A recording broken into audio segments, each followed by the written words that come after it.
Coming up on the Get Lean, Eat Clean podcast.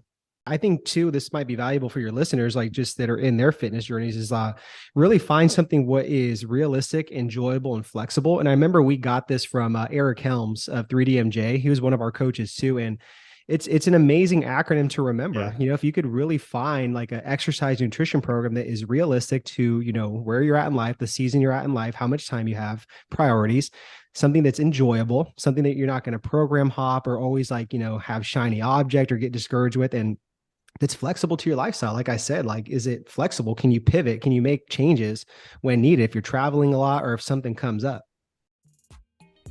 Hello, and welcome to the Get Lean, Eat Clean podcast. I'm Brian Grin, and I'm here to give you actionable tips to get your body back to what it once was 5, 10, even 15 years ago. Each week, I'll give you an in-depth interview with a health expert from around the world to cut through the fluff and get you long-term sustainable results. This week, I interviewed Eric and Chris Martinez of Dynamic Fit Pros.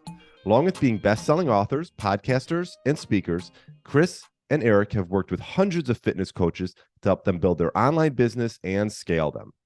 We discussed the importance of morning routines, how to be productive during the week, flexible dieting, how to do effective cardio, and their one tip to get your body back to what it once was.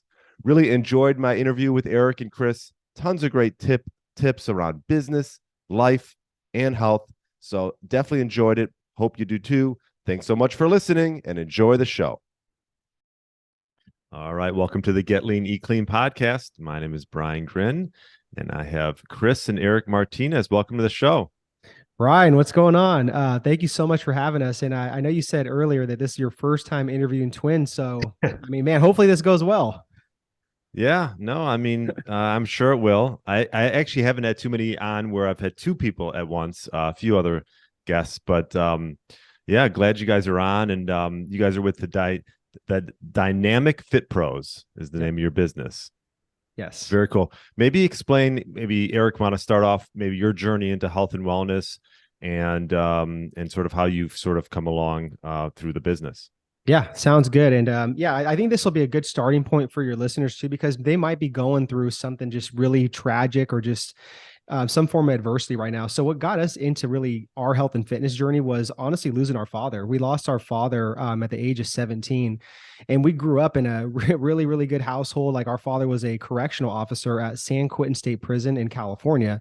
So very tough on us, all about work ethic and just education, which I see how that's like transformed and paid off now for us. But he was actually, you know, he fell asleep behind the wheel driving home 3 nights before Christmas when we were 17. And we got a knock on the door around 2 a.m. from a California Highway Patrol officer. And that's usually not a good sign, like at that hour. So I remember waking up and I remember just literally thinking I was in a nightmare. And I remember just seeing my mom screaming on her knees, you know, and they had told her that, you know, her husband passed away. He fell asleep behind the wheel.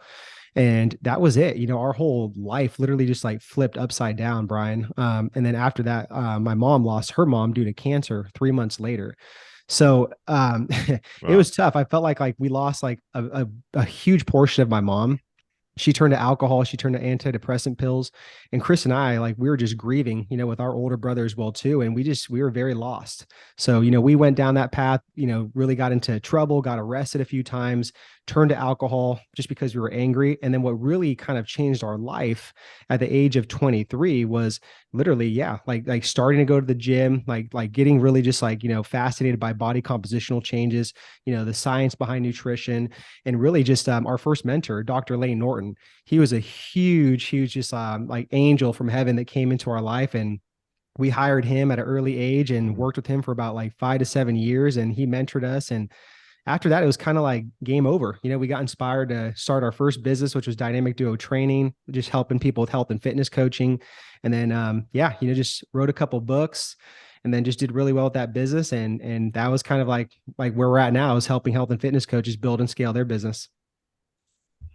Wow, that's quite the story. And now it's interesting that you bring up Dr. Lane Norton, because I've become a fan. I do enjoy his videos. He does a great job. So your introduction into the health and fitness arena was originally with just helping people and yourself sort of get your body back, pretty much, or yeah. yeah. And I think it was more too, just like the way we dealt with our pain and grief was going to the gym, just staying focused, just taking our anger out on the weights. And like, again, we just got really fascinated by body compositional changes. We did a bodybuilding show too back in Mm. 2013, which I look back at now. It was a crazy journey. But yeah, that's really kind of what got us into, the gym and just everything. Yeah, and you talk about addictions, and uh being addicted to fitness is not such a bad thing, right? You can overdo it probably, but you went from, you said maybe turning to alcohol at first and then getting into fitness. What sort of made you turn the corner and get into health and fitness? I think it was just kind of hitting like some rock bottom points, to where Eric got a DUI, and then I got arrested and put in jail for fighting back in San Jose in California, and just waking up and just kind of looking around like, is this my life? Like Right. my father worked way too hard, and I'm like literally dishonoring him and his sacrifice that he made for our family, and just doing this kind of dumb stuff just out of anger and playing the victim role. So I think it was just a couple of wake up points, with me and Eric. And then obviously, first, coming across Lane Norton and just getting into like that consistency, that focus, that discipline, and having that carry over just into your life and then into starting businesses and everything else. How long ago was that? This was 2008. 2008. Okay. Yeah. So working through them about 2008 to about 2014. So about 5-6 years. Yeah. And yeah, I mean, like you said, you somewhat almost hit rock bottom to make those changes. And for some people, you hate for them to wait till they have some type of emergency or some type of health scare in order to make changes. What type of things have you been implementing? I mean, that's obviously a while ago now, but like currently in your like daily routine that helps you stay on track, morning, evening, things like that. Yeah. I think the biggest thing is just like, always a morning routine. But if I look back on it, Brian, and to be 100% honest, we were missing our faith at that time, to be 100% honest. And ever since we moved over from Los Angeles now to Dallas, the past 2 years, we've gotten really plugged into our church and renewed our faith, because I think that we were honestly very angry at God for him taking away like our father. And again, we played the victim role and just became very angry, didn't have any type of faith anymore. And I think that was a big kind of like me missing component. If I look back on if I could have ever done it again, I would have had my faith at that forefront, and I would have knew that this didn't happen to us, it happened for us. And if I would have just knew that, I wouldn't have went down all of those kind of like rabbit holes and, gotten in trouble with the law and addictions and stuff like that. Yeah. What about you, Eric? Yeah, I would agree with Chris, but the biggest thing, the game changer would just be the morning routine, just setting intentions and just really, priming my mind to play offense, not defense.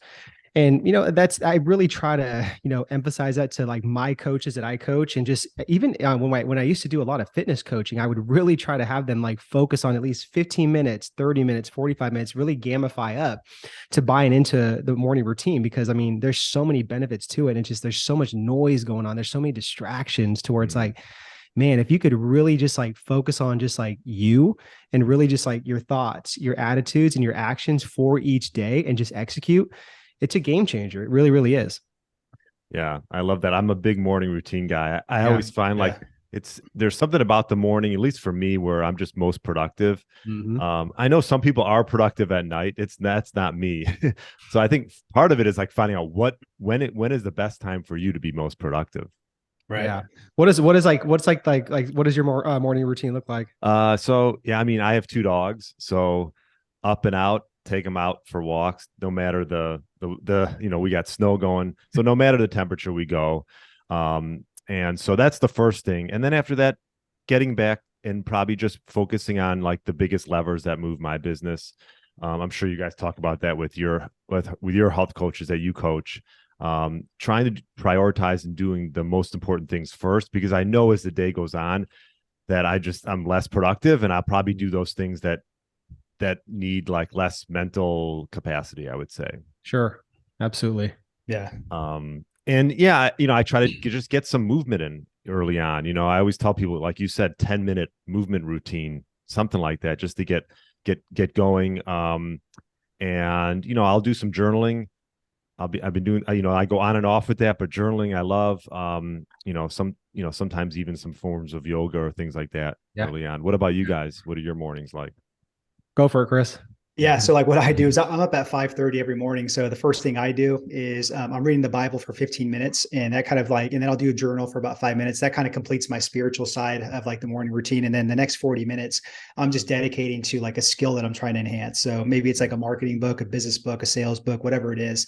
After that though, like I stretch and I foam roll, and then I go take the dogs out for a walk. And after that, man, I'm just like ready to play offense. I'm ready to tackle like anything, just from just dedicating that whole entire, just like spiritual side, and then the business side of it, and just getting ready for the day. That's great. Eric? Similar to Chris, but I've always told him, I'm like, man, I'm not an early riser just like that. So I usually get up between 6 and 6:30, depending on how the day looks, if I need to do that. But same thing, like I'm a huge, again, I'm putting God first, no matter what. I'm reading the Bible for 15 to 20 minutes. And then again, after that, I just go into reading a book. So one book that I just finished reading again was The Magic of Thinking Big by Dr. David Schwartz. Amazing book. So that's usually what I do. And then after that, man, I just I go into like a stretching mode, like at least 15 to 20 minutes of just like solid stretching. And then I'll either go for a walk or not. And then, just have some coffee. And then after that, it's kind of off to the races. Yeah. And now you guys are in business together. I'm assuming you live in separate areas. Yeah, we had to cut that umbilical cord.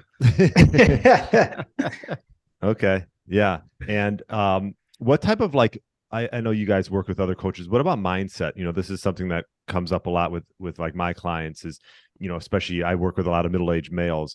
Like what type of mindset do you guys work with when it comes to coaching and getting people, honed in on their goals and things like that? Yeah, great question, man. And obviously like mindset is such a huge component. Like really what we say is like to our coaches is like, if your mind ain't right, your business ain't right. Same thing with health and fitness. Like Right. you have the greatest blueprint to, achieve health and fitness goals, but it's like if your mind isn't in it and you're not controlling what you can, not stressing what you can't, then it's like you're not going to execute. But one pillar in our programs that we do really just emphasize, it's called mind growth. So instead of like mindset, because mindset's used everywhere, and it's like almost like a negative connotation towards like your mind is set in stone and it cannot expand. So for us, we're like, okay, mind growth. We want to constantly grow our minds. We want to elevate our thinking to elevate our life. So that's really what we focus on in our programs, like at the forefront, because it's like, man, like so many people have limiting beliefs, just in false belief patterns that they just have to address, to move forward and break past like those barriers. So yeah, we're huge on mindset. Biggest ones is really knowing your worth and value as a health and fitness coach. And then the second one is just creating a winning belief system. Love that. What about you, Chris? What about any tips on mindset? Let's say if someone's looking to maybe, get back into shape, obviously it's 2023, beginning of the year. What type of mindset changes do you think should be, or I should say mind growth, should they get into? Yeah, I like these three kind of like pillars when it comes to mindset. Is just really consistency, focus, and discipline. I think they all kind of intertwine and they play a huge role, like whether it's in fitness, business, any type of life. So I would start there. It's just like, where in your fitness journey have you really kind of like lost that battle of being consistent? Is it the diet portion? Is it the cardio, or is it the exercise side of things? And then maybe the focus side of things, right? Like what is it that you have so much trouble focusing on, right? If you have a goal of to lose, let's say, for example, 20 pounds in 12 weeks, like where is it that you're kind of losing the focus? Is it the why behind it? Is it the motivation? Is it the training program, the nutrition program? And then also just the discipline, man. That's the biggest thing. It's just like, where are you lacking the discipline? Is it in the gym? Is it in the kitchen? Is it going to the groceries? Is it meal prepping? Is it actually, just staying true to, getting 8 hours of sleep and, having that sleep cycle of going to bed at the same time, waking up at the same time? Is it your morning routine? Is it your spouse? Is it your support system around you? There's just so many factors. But I think if you just do a deep dive in those three pillars of like where you're missing consistency, focus, and then discipline, I think you start there, and everything else kind of snowballs after that. Yeah. That's great. And, you talk about consistency. I will say, I've been in health and wellness like 20 years now. And I will say that is probably the one thing I'd say that just like has kept me like going through all this is just staying consistent. Yeah. One thing that I've noticed for myself in my workouts and even for my clients is I've actually found that my workouts have gotten shorter. Like we talk about like micro workouts. I don't know what you guys think about this, but like 20, 30 minutes. I mean, you don't even have to go in the gym. Obviously with COVID, a lot of people stopped going to gyms, but what are your guys' thoughts on these micro workouts? Because I'm a big fan. I think you can get a lot done in 30 minutes and then you can be a lot more consistent throughout the week. Yeah, I agree too, Brian. Like I guess the older I get or whatever it is, like the gym experience, but my workouts are cut shorter too. I used to be in the gym an hour and a half, and I think back like, what the hell did I do like in there? So now it's no more than like literally 45 minutes. And then I'm like a 5-minute drive there and back. So as long as it's not more than an hour, I'm good. But I even like switching to more of like a full body routine now to where what I'm doing is what's called a lot of antagonist paired sets. So if I'm doing upper body, I'll hit like, a lat pull down, and then I'll go in and do like a bench press. And I'll do like 4 sets of that of like whatever it is, hypertrophy or strength that I'm training for. And that saves so much time. And it also just gives me like this great pump, and then with the rest periods too. So I'm in and out in 45 minutes. And I feel like it's been working good. And I've just been going in there more frequent too, about 5 days a week doing that. Yeah. And I think I 100% agree with you guys on that. And I think too, this might be valuable for your listeners, like just that are in their fitness journeys, is really find something what is realistic, enjoyable, and flexible. And I remember we got this from Eric Helms of 3DMJ. He was one of our coaches too. And it's an amazing acronym to remember. Yeah. If you could really find like an exercise nutrition program that is realistic to, where you're at in life, the season you're at in life, how much time you have, priorities, something that's enjoyable, something that you're not going to program hop or always like, have shiny object or get discouraged with, and that's flexible to your lifestyle. Like I said, like, is it flexible? Can you pivot? Can you make changes when needed if you're traveling a lot or if something comes up? Yeah, that is great. And like having that, finding something that you enjoy is key. I always say, like, Yeah. I've never been like a big runner, like a cardio guy. I mean, I've enjoyed like Muay Thai and kickboxing, and so that's what I've enjoyed, and that's just been sort of my like my cardio essentially. Yeah. What type of things do you guys like to do if you're not doing resistance training? Yeah, I'm with you on that. Like the combat sports stuff. We did boxing for like over a year back when we lived in LA, and it was great, man. Like such a awesome. great like cardiovascular exercise, and just even mentality wise too, just the level of focus boxing takes and gives you a better appreciation for it. But I mean, I'm going to say boxing, man, because I'm not into running. I'm not into all that stuff. Like I've had some injuries, but definitely basketball too. Like I love playing basketball, but I had a bad injury with that. So I'm like, I'm good off of that. So you retired. I retired from basketball too. Yeah. I hung it up. I hung up the jersey. And what's funny, Brian, is when he got that injury, I saw everything he went through and I was like, nope, I'm throwing up my jersey and hanging it up too. I'm not sitting there and going to go through that same thing. Yeah. I mean, I think, and you make the point as we get older, right? Like it's all about, a lot of it's not about not getting injured, right? Because who wants to be on the shelf? Like me, like I used to play basketball all the time, and I'm also like a golfer. So, okay, I play basketball in the winter. If I hurt myself, then I'm not playing golf when the weather gets nice here in Chicago, and there goes my season. So, staying healthy and not getting injured is key. What about we talk about training? What about like nutrition? Like, what are some of the things what kind of viewpoints have you guys gotten, or has it changed over the years as far as nutrition is concerned? Yeah, I've always been like a fan that I remember when I was doing coaching as well too. We would teach this concept called just nutritional integration, right? And that's just basically all these diets out there, quote unquote, they're just concepts, right? So you hear a lot of stuff about like a keto diet, intermittent fasting, carnivore diet, flexible dieting, fits your macros. They're all concepts, And to me, it's like, how do we take these concepts, which, they obviously all have pros and cons to them, and how do we again find that ref diet, the realistic, enjoyable, and flexible, and put them all together? Because we all know at the end of the day what the science says, that it's calories in versus calories out, right? So as long as we know that, and then we figure out what those concepts are to stick in with the REF acronym, then I think that's going to make the quote unquote best diet out there. That's going to have you be consistent, sustainable, follow for days, weeks, months on end. That's where you're going to get your results. Yeah. What about you, Eric? Same thing with Chris, honestly. And like, he's a low carb guy.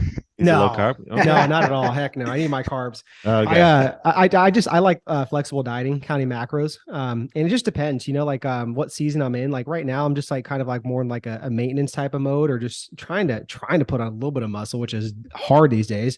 So I'm not really like tracking, so like tracking loosely, eyeballing, and when I want to like, have a little challenge, I'll go into like an 8-week cut. And then that's when I'll set my macros up and just really dial in and just, challenge myself to be more adherent and stuff. But yeah, for me, it's just definitely flexible dieting that works for my lifestyle and just kind of like what I've seen with like the literature, the data, what's worked for my clients in the past and what I tend to just adhere to best.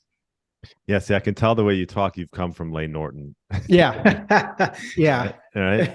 A lot of what he talks about is what you said. Yeah. And I do like, he's very like evidence-based. And I think that's great. I mean, you talk about concepts. I mean, I have people on my podcast, anywhere from, like you said, carnivores, low carb, fasting. I mean, I've done a little bit of everything, I'd say. For a while, I was low carb and fasting. I've actually sort of changed it and dialed it up a little bit and actually adding a lot of like whole food carbs back in and just seeing how I perform.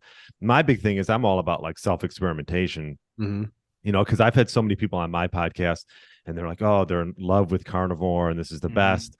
But then, next week, someone's like, I don't know, let's just say vegetarian, and this has worked so well for them. So like you said, these are all concepts. I think it's just about sort of self-experimentation and finding out like what works best. Yeah, 100%. I think just people get in trouble where they get very married to that concept, right? Just because it worked for them or they had a big transformation and they just completely swear by it to where they're so biased by it to where they can't look on the other side of it. You know what I mean? And like accept any type of other type of concepts that come in that could like work just as well, Yeah. And then, so for you guys obviously coached health and fitness for a while, coached clients, and then you got on the other end of it. And now you're coaching, these doing business masterminds and helping coaches grow their business. What sort of made you make that shift?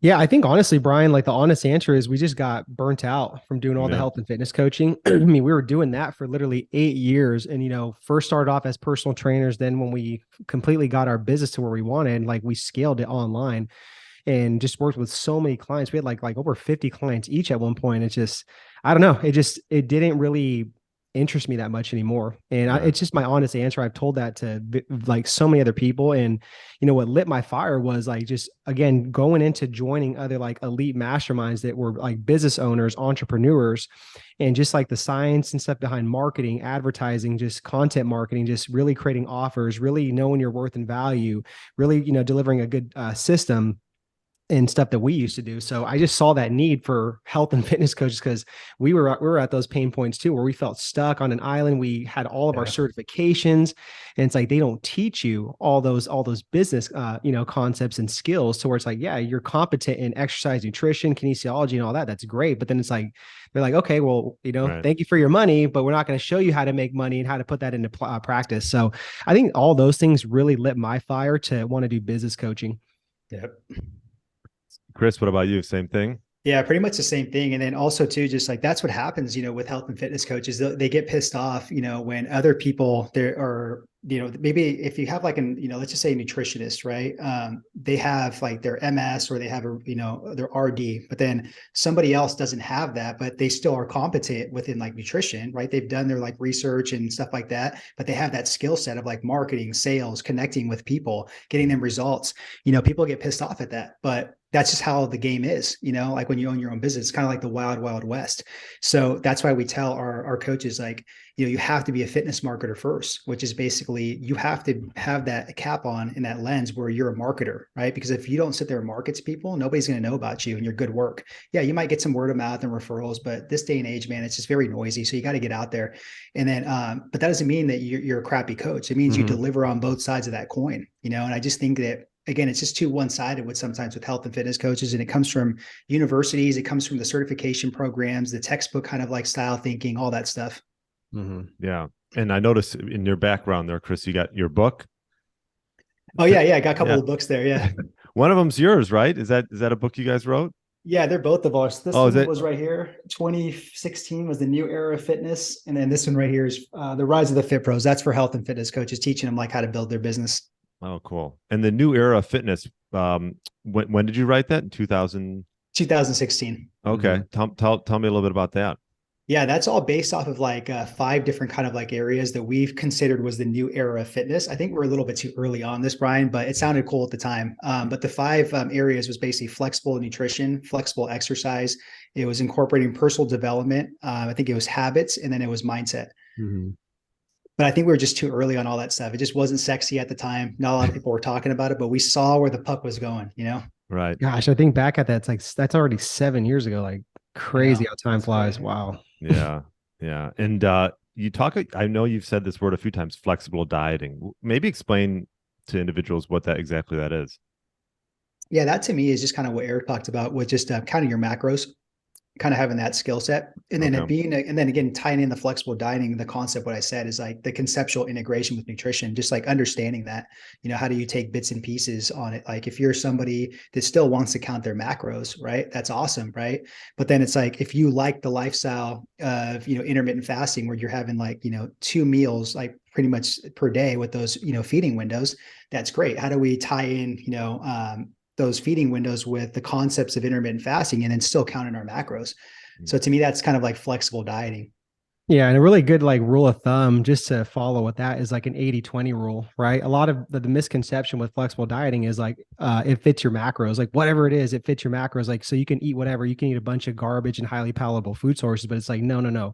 Like you want to eat at least like 80% of whole and minimally refined food sources, right? Get your micronutrients in, all that stuff. And then 20% could be, yeah, sure, like non-traditional food sources that you do enjoy that are quote unquote looked at as bad. Yeah, and for your listeners, like that, an example of that is if somebody has like a 2,000 calorie diet, right? 80% of those calories are getting whole, minimally refined foods, and then 20% could be like 200 calories from like, you know, a couple scoops of ice cream or something like that, you know. But at least you're sustainable and you're not so restricted to just be eating like quote unquote clean, like, you know, 7 days a week for like, you know, 8 weeks or something like that. Yeah. Yeah. Love that. I love that. Yeah, I mean, essentially, if you're in a too restrictive diet mode for too long, it's probably not going to work well for you. You know, I would guess. You know, some people maybe, but I think you're in a minority. Mm-hmm. Yeah. And something we used to do too, Brian, that worked really well is just kind of like diet breaks too. You know, we'd have people on some pretty aggressive like calorie deficits for about 8 weeks, then insert a 1 week or 2 week diet break, bring their calories back up to maintenance. And they'd even lose weight, you know, because Mhm. all these different like metabolic swings and stuff like that would kick in and it helped their adherence. And then boom, we'd go back into like a deficit and they just lose more weight. And when you put them in a deficit, how much of a deficit are you talking? Would you say? Yeah. I mean, when they started off, all depended on where their maintenance was. You know, we'd have Yeah. them track for 7 days and just kind of get a baseline of like what they're eating and then put them in probably like in a pretty aggressive one, I would say about 400 to 600. Again, just to get them momentum, get them confidence, get them some quick wins so that they can continue to stay focused on everything. And then maybe if we go back into it after like a diet break, it would be maybe moderate, you know, maybe 200, 300. Okay. And then is this how you guys do your nutrition as far as for yourselves now, Chris and Eric? Do you keep track of in your calories and sort of, you know, where your maintenance is at? Yeah, for the most part, like I Yeah. said, like just depends like what the goal is. Like if am going to if I'm going to do it like a dieting phase, like I will absolutely do like a 300 to 500 like calorie reduction. And my whole kind of philosophy is like try to utilize cardio as a tool and just really just like, you know, get a little bit more aggressive on cardio and even just with like, you know, non-exercise activity thermogenesis, right? Like aim for like 10K 10,000 steps per day, because like that will compound over the days and weeks for, you know, fat loss. So for me, it's like, you know, maybe try to, you know, just not cut so much calories, but like increase the cardio a little bit. So then it's like, you're not so food deprived. Yeah. That's good. Yeah. And Eric, what cardio are you doing? You said you're not a runner and you said you stopped, you've retired from basketball. So Yeah. Man, it's like embarrassing. Like I feel like I've gotten so lazy on my cardio, like where all I yeah. do is like I just go and walk in the gym, like on the Yeah. treadmill for like 10 to 15 minutes, like literally, like just to get warmed up and I start my workout and that's it. Yeah. I hear you. I hear you. Yeah. I mean, I walk, you know, probably I do a couple walks a day outside and then I'll do boxing, you know, like once a week, maybe twice a week. And that's pretty much good. What about you, Chris? Yeah. Well, I mean, I got a question. When you do boxing, like how long do you kind of go for in that session? Yeah, well, I mean, I've done Muay Thai on and off for a while now, and I've gone through instructors and recently now I've just picked up someone where we just do boxing, and it's like we do like 8 rounds. Mm. And it is a bit taxing, which is It probably is. why I'm only doing it once a week. Because I think you can overdo it with that stuff. You know, it's not like I'm trying to do it for a living. But yeah, so I'm with him for an hour. It's not all an hour of boxing. That's a long time. It's probably 30, 35 minutes of actual rounds, and then the rest is, just some other, so maybe core and things like that. Yeah. I was curious. Don't you feel really sore though? Like after just doing it once a week? My body's okay. I actually feel all right. I feel all right. I think, I took a little break and then got back into it, and I was feeling it a little bit, but you know what? I don't know. I guess I've just been doing it on and off for 20 years now. So, your body's attuned to, I guess if you've never done boxing and then you start doing it for an hour, It's brutal. yeah. Yeah, because I find myself only like being able to do like 30 minutes. I have a bag here at home and I'll do some like drills and I'll hit the bag, but man, I can't do more than 30 minutes. Like my shoulders are just taxed, like my calves are on fire, just, so. Yeah. I had God, his name is escaped me. But he's big in not CrossFit, but kettlebells, and he has a formula called the HIRT formula, high intensity repeat training. I know everyone talks about HIT, high intensity interval training. Right. And a lot of times what you'll find is, and he talked about it a little bit, and his name is escaping me, but he's been in fitness forever. And he talked about, if, like Eric, for example, you could get a lot out of doing just like quick sprints, getting back, like even if it's like 10 to 15 second sprints, and then resting until you're almost back to your norm, and then do it again. And he was just saying that a lot of times in these high intensity workouts, people are burning themselves out because the recovery time is not, they're not giving themselves time enough to recover between each high intensity bout. Yeah. So I actually have a Rogue fitness bike in my basement I put in there. I don't know if you've been on those things. Oh, those are brutal. Yeah. So like Eric, if you don't like cardio, and if your gym has a Rogue fitness bike or something like that, those things are heavy duty. Like literally I'll go in my basement and I'll be done with the cardio session in 8 minutes. It's like, no, that's, it's a good recommendation, man. And I like doing the battle ropes too, with like intervals, but like anything sprint wise, I gotta just stay away from, cause I almost like literally tore my Achilles and I tore like cartilage in my foot, to where it's like, I don't want to do anything that accelerates like that. So I'll definitely, I'll look for one of those Rogue bikes. Yeah, but that's what I do though, Brian, is that there's an assault bike at the gym I go to, and like my warm up is that for 10 minutes, and it's like literally like 1:45, just steady pace, and then it's like literally just sprint 15 seconds with my legs, my arms, and after 10 minutes, like man, that pump, and I'm just like focused, I'm just ready to get in that workout. Yeah, those bikes are just crazy. Yeah. Well, we talked about morning routines. Do you guys have evening routines? That's one that I feel like that I could always like do better. We're good about shutting it off at a certain time, which I recommend even to our students. So I shut it off at like 6:37. I'm really, really disciplined about that. Basically after that, it's just time with my wife, and my dogs too. We're cooking dinner, we'll watch a show, I'll take them for a walk. If my body's hurting, I'll do like a quick stretch or a foam roll, but that's really it. I wish I just had something better, for your audience, on like a wind down routine or evening routine, Well, I mean, shutting it down at 6:37, I mean, right there, that can go a long way. When you say shutting it down, so you mean you're not looking at like doing work per se? Yeah, no more calls, no more work. I try to put my phone somewhere where it's like I'm not seeing the messages come in from like some of our assistants and all that stuff. So yeah. Eric? Yeah, I'm guilty too. I really don't have like a wind down. Like I really try to cut it off around that same time, 6:37. And like as of late, been having to go to the gym like later, just because my girlfriend gets off of work, later. So that's been, just tricky, just transitioning to that, because I'm used to going like midday.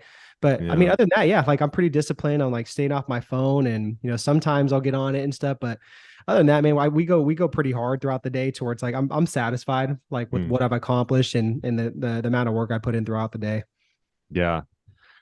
I mean, my evening routine has changed, but like my workouts have shifted. I used to work out in the morning, then I used to work out in the afternoon. Now I'm like midday workouts. I enjoy. Me too.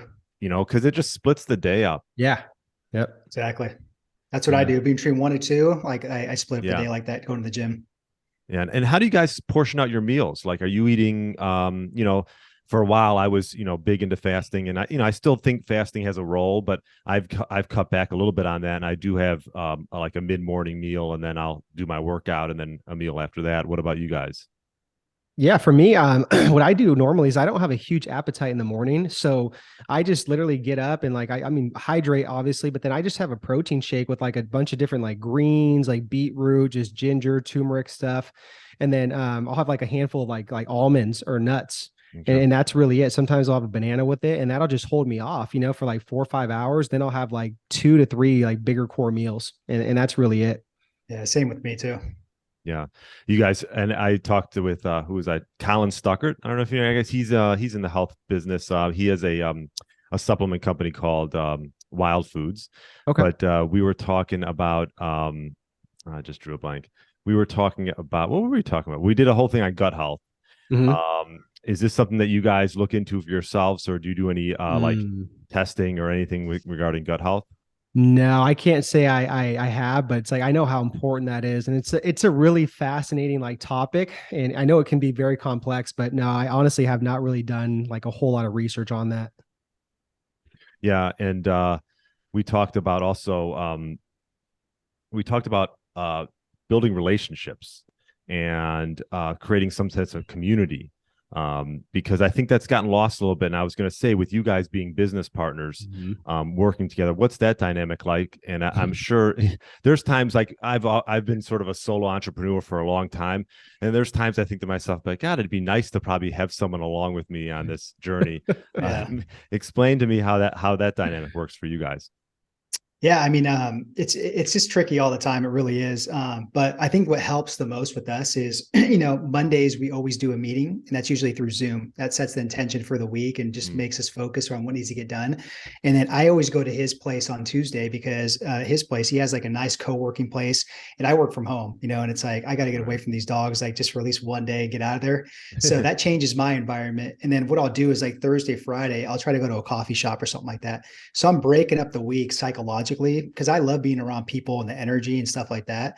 And just there's always the cons just working constantly at home. So that helps me a lot. And then, sometimes like every other weekend or something like that, we'll go grab a beer and go watch like some of the like the playoff games or something like that and just hang out and try not to talk about just nothing but business. Mhm. Yeah. What about you, Eric? What's your week like?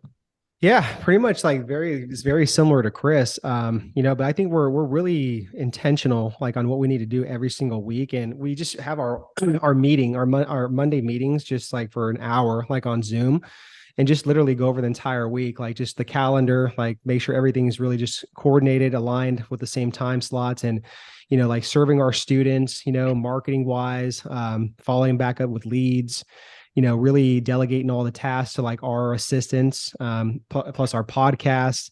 I mean, there's so many different layers, to our business to where it's like we have to be crystal clear on like what this whole week is going to be focused on, how we're going to execute. So that's the first thing on Mondays. And then, after that, it's just like I said, like Tuesday, Wednesday, Thursday, like we have coaching calls with our students. So we have time blocks. So, that could be like anywhere from like, 4 to 5 hours per day, just back to back, just depending on when they book in. But yeah, other than that, man, like we just really try to line up podcasts. We'll do like batches, like me and Chris, we'll do solo rounds. We'll have guests, from time to time. But I mean, for the most part, it's like putting in like a good solid like 8 hours, just kind of broken up throughout the day.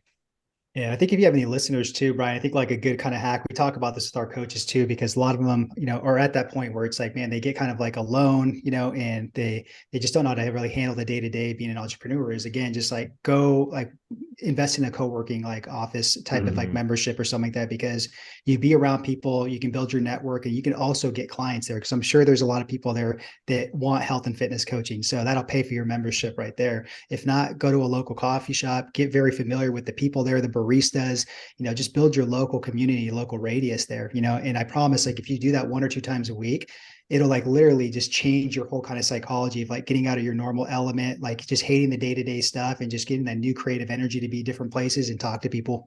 Yeah. Yeah. Yeah. Good point. Love that. What type of advice would you give to someone that's maybe looking to become an entrepreneur and start, whether it's coaching individuals or any type of business?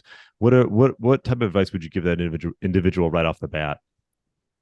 Yeah, the biggest thing I would say, man, is just like it's just really reframing your mindset to just understand that this is a long game that you're playing, you know? So you have to just go into this as very just like focused and be like, man, I'm not going to build this overnight. That it's, you know, I'm playing the infinite game, not the finite game, and Mm, just really understand that it's going to take time. And I think just the biggest thing people don't focus on is building their resiliency, like their EQ. They really, really don't. And a lot of schools don't teach this, programs, you know, growing up in different households, you know, if your parents, you know, don't know, they only know so much, and you know, they want the best for you, but they're always playing it safe.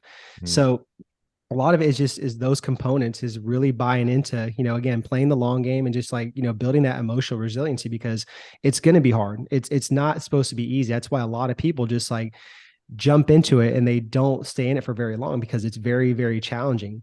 And I think if you could put those together and then even just develop that mindset too, they're like, look, this is not about me. This is about helping and serving other people. Like, this mission needs to be greater than even myself. And I think if you do all that, man, and like, you know, again, just like be consistent, put in the sets and reps, show up every single day, and how that will compound like over the days, weeks, and years, you'd be surprised like on what kind of like, you know, like stuff you could build, and like, you know, a good reputation, and just, you know, you'll get there at some point, sometime. love that. Yeah, that compounding effect.